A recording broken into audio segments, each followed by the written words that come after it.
Kia ora koutou. Good morning. My name's Bryn Thompson. I'm a GP and I've had the privilege though of working in Auckland Regional Public Health for the last 6 years. So although I was tasked, and I, like you, have read the program, it said, I've got 10 minutes. I'm blessed to have a few minutes longer. So we'll try and cover 10 quick points. Starting with measles. When I was given this topic, there wasn't any around, and so it's not exciting, but of course over the last 2 weeks we have had measles here in Auckland.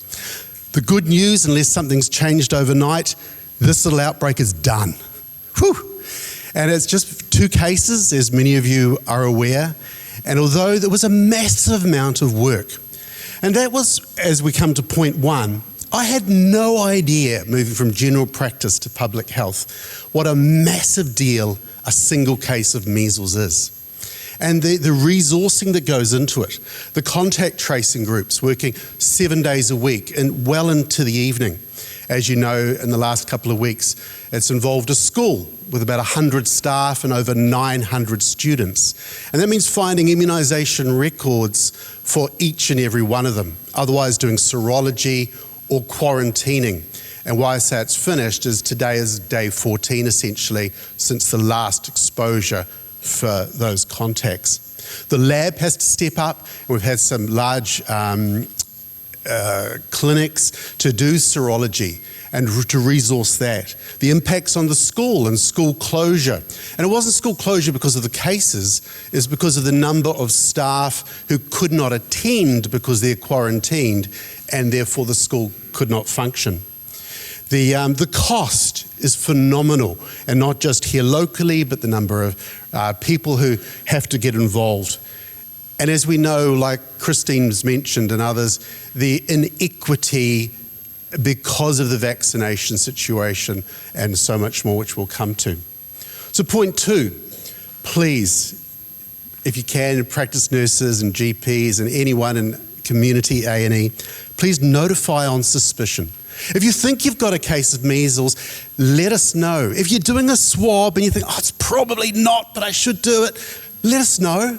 We probably get told about 10% of the swabs that get taken are notified on suspicion. And really, what we do is we identify those cases in essentially HIS, high index of suspicion. And we actually start the process of doing some wraparound, potentially some quarantine, even before that test result is through for the high risk ones, because that can make a difference. So please, now if it's Monday to Friday, there's a form. If it's after hours, please call. And we would never say, what are you calling us? Please let us know. It can make a difference. Point 3, the swab. Now, and I saw it was, I think on Jeannie's slide too, but the swab, if you don't know, has changed to purple top. And that was only not so long ago. So what we think of as the viral swab or the PCR swab is purple top, which is confusing because the bacterial swab's also a purple top. But having said that, one thing that's changed a lot from 2019, can I just show of hands, who's actually seen a case of true measles? Yeah, great. It's not great, but it's a big number. But there'll be many of you who haven't as well, and that's actually quite important. So what's changed is we understand, and part of it's to do with COVID, we understand how good PCR testing is. And so from the time of the rash onset, there's not much point in swabbing before. If you think it could be potential measles, that's fine. But from the swab, you can swab up to at least 7 days from that, just doing that PCR alone. Beyond the 7 days, there is a place between PCR and urine testing, so putting it in a standard bottle and then the lab will do a PCR test on that, the both. And up till 21 days, that can be very effective, even beyond that possibly with the urine test. Now, you're probably unlikely to be testing, but if we're putting the pieces of the jigsaw together and you think, maybe that was measles they're describing, give us a call and we'll, and between us and infectious diseases, we'll give some advice as to what the testing is. It's not serology. Serology is for testing contacts to see if people are immune. It's very rare that you'll be doing a blood test for measles. Yes, there is an IgM rise, but the main use for serology is to proving if someone is immune. Point 4, isolate. So if you've seen someone, you've taken a swab, you've given us a call, we say thank you, that's great. Please ask the person to isolate pending that result. And the bad news, this is talking to the lead of Lab Plus, currently if you do a swab in the community and you don't do an urgent courier, it could take 5 days currently to get the result back. Now that's not good, that's terrible, but that's the current reality. Ideally, if you are doing a measles swab, you mark it urgent, as we'll instruct. You'll send it on an urgent courier. You'll get the lab test courier to pick it up urgently. We're looking at a system where Lab Plus can potentially do a direct courier to ACH because they are the current place only doing the PCR testing for measles. But please isolate pending that result. Point 5, Christine's mentioned this and I'll drive it again. Vaccinate, vaccinate, vaccinate. Just as she said, clean water, number 1, the most important public health intervention. Number 2 is immunisation. Firstly, your staff.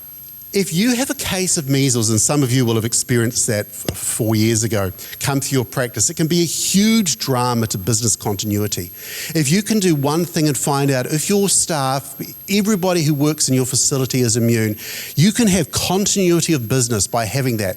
Now, of course, you can't demand the records, but if you can just see if the staff are happy to give the records to the practice manager or lead, that can make a massive difference. So when myself or one of the team give you a call and you say, we have those records, we can provide it, we have the consent of our staff, boom, you're in business. If you see people are heading off travelling, please consider a vaccination, an opportunistic vaccine. In fact, measles will come into the country because typically someone's visited friends and family overseas and they've come back home and they've brought a friend with them, measles. If they go and they're immune, the chance of that happening, of course, is next to zero. Of course, we're a country of migrants. We all are. And if you see people who are from overseas and don't have their records, and if they're born from 1969 onwards with no records, they are eligible for a funded MMR. Please consider that. And there's, of course, any other opportunistic chance you get. We're astonished as we do a lot of work going through what is currently NIR, where the MMRs are stored, which, as you know, will become the AIR in the near future. The records are challenging. It really is hard work. But if it's all uploaded to NIR, if you have the records, it makes it so much easier. So that's a lot to do with measles in primary care. It is challenging. One of the things we found in 2019 was that it's not all typical. Yes, there are the 4 Cs, the cough, the cries, the Koplik spots, and the Koplik spots is a very challenging thing. But what we were surprised at was the variation of the rash. It wasn't all typical. So have a high index of suspicion, particularly those who have perhaps returned overseas, who are unimmunised, who are clinically compatible. It's much better to be more careful than less so. So as we turn quickly to pneumococcal disease, and this is point 6, the incidence of this has increased, and apologies if you're all over this with the change from PCV 10 to 13 in December this last year. Now, suddenly the slide gets a little bit more complex, but follow me along. So basically, in the last year or so, we have seen quite a significant surge of invasive pneumococcal disease. Now, these are as a notifiable disease, and we don't do a lot with it in terms of contact tracing, but we do a very close monitoring, which has helped guide the return of the vaccine. Really suffers to say, we were working alongside the paediatric ID specialists in this last year and many others who saw this real concern. Oh, actually, my time is slightly longer, but that's all right. A real surge of children admitted to ICU with hemolytic uremic syndrome as a complication of invasive pneumococcal disease. It's a scary disease with so many symptoms that are just frightening. Now, many of you won't see this over your careers in primary care. But what has certainly been seen is the increase in small children, and particularly of the 19A strain. Now, many of you will know that the PCV13 contained the 19A strain and the PCV10 did not. Now, there was thought there'd be cross-cover and protection, but sadly, less than was expected. So there's this big rise in particularly sick children, but people of all ages, not just with 19, but particularly so. And as Christine showed with the inequities across the country, 40% of the cases are Māori and Pacifica. In Auckland, with our different population, particularly a higher Pacifica population, the total is well over 50%. This is a terrible disease. And point 7 is how severe it is. As myself and my house officers go through every case through Auckland, they're just heartbreaking stories of adults and children who are so unwell. I had never read such stories of multi-joint septic arthritis and others, where the germ just seeds into multiple joints, having drainage of different joints at times, empyema, brain abscesses, and I've mentioned the hemolytic uremic syndrome. These people are sick. And on the whole, it's vaccine preventable. Of course, we hear so much more about meningococcal disease than we do about invasive pneumococcal disease, although, of course, we know them as the two most common causes of bacterial meningitis. But if we look, and I've just pulled this from the last 7 or 8 years, you can see on the whole, amongst children under 5 in Auckland, there are actually many more cases of IPD than meningococcal disease, both devastating. But you can see the gap that's developed over the last couple of years with that real surge in cases of children in the last couple of years. Point 8. Of course, with that change in December to the back to the PCV13, that's relatively straightforward for most as you just continue the childhood IMS. But don't forget, there are some children who are fully eligible for re-immunisation. Those who are basically with immune disorders, and do look at the criteria. But you may well have some kids in the practice who actually need to start their PCV campaign all over again. But of course, do promote those vaccines for all. This is a very real, scary illness. And although it's PCV13 at the moment, word is that it will change again. There'll be PCV15 and 20. And we know that these conjugate vaccines are quite different to, of course, the polysaccharides of the years gone by. Point number 9, it's not just kids. Adult vaccination too. And again, you may well have adults who are fully eligible for the vaccines as well. And as we know that the challenges of primary care, trying to find these people is just one more task on top of an overwhelming burden. But just to remember that there are those folk who may not have been immunised. And then there are those too, and I saw this certainly working when I was in Howick, some who actually will choose, if they're aware of it, to self-fund these vaccines. It's recommended, and one day it will be funded, but I don't know when that is, for all adults over 65. That would be fantastic. Any smokers, people who've had previous episodes, and we do see that, people who have had IPD and then sometime in the future have it again. And if you are doing it amongst adults particularly, it's always better to do the conjugate before the polysaccharide. Christine mentioned this, it wasn't on the schedule, but I thought we'd throw in pertussis as well.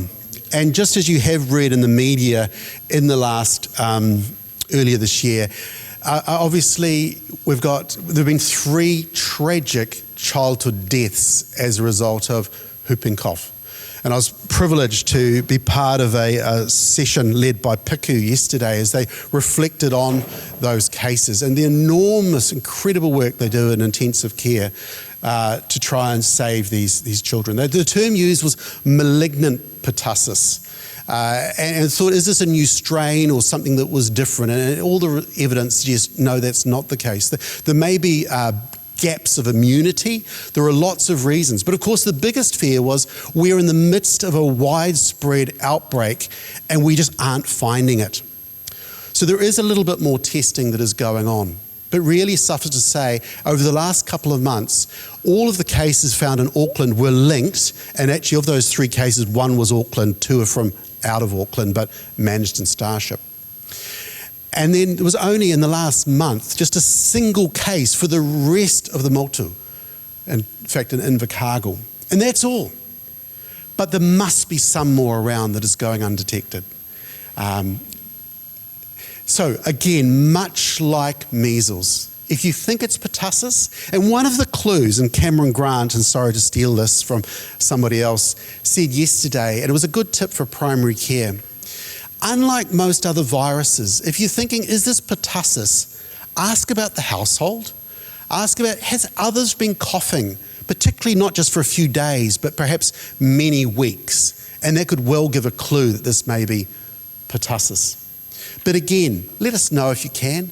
Notify on suspicion. Call public health and tell them your suspicions. And we keep an eye out, look out for those test results and work alongside you in the practice.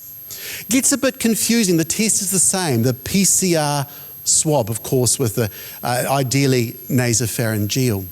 But of course, we think of it as the viral swabs, and then it gets confusing thinking this is a bacterial infection. But just think of it as the PCR swab. And just the same, if you can exclude awaiting those results, keeping children away from school and daycare and potentially work until we actually know what's going on, that again will help us enormously. Part of the work we do in public health around pertussis is really, this is a disease unlike, say, measles, where we try and stamp it out. It's nigh on impossible with pertussis. But our approach is all about protecting children under 1.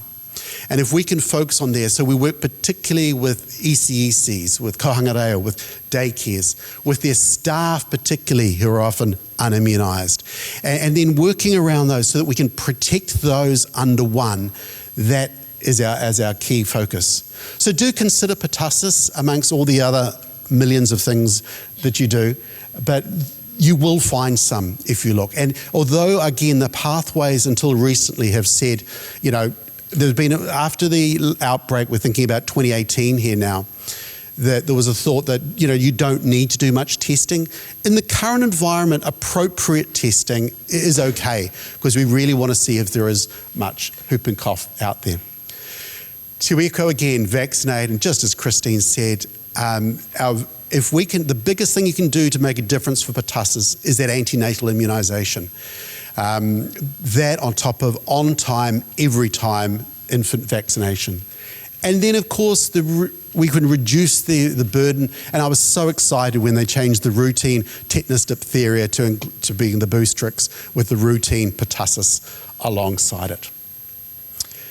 So there's 3 diseases in a whistle, but hopefully you can, it is, after COVID, it just felt like we have a breather, but we will see more and more infectious diseases cross our border.